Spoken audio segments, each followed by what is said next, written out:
Coordinate clause का एक और भाग बट।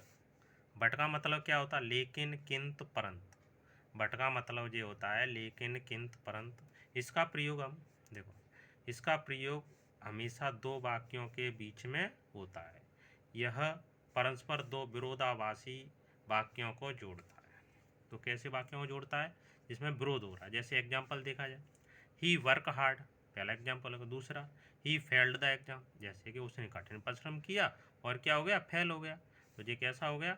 एक तो कठिन परिश्रम कर रहा है, दूसरा क्या हो रहा है? फेल हो रहा है। तो ये विरोधाभास हो गया। तो देखिए इसको जोड़ेंगे कैसे?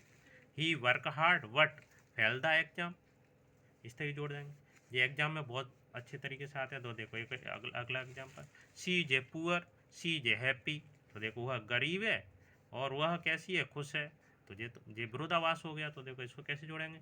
सी इज पुअर बट हैप्पी, इस तरीके से। अगला देखो, ही इज रिच, अगला दूसरा सेंटेंस है ही इज अनहैप्पी, वह अमीर है फिर भी दुख है। तो हो गया विरोधाभासी। तो अगला देखो, he is rich but unhappy, इसी तरीके से। अगला देखो, ही आई प्लेड वेल, दूसरा देखो आई लॉस्ट द मैच। तो इसको कैसे जोड़ेंगे? I played well but lost the match.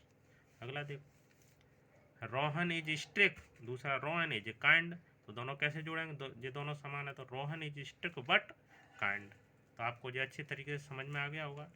ये आपका 10th क्लास में आता है, बहुत कई एक बार आया, और 12th में भी आता है। Okay, thank you.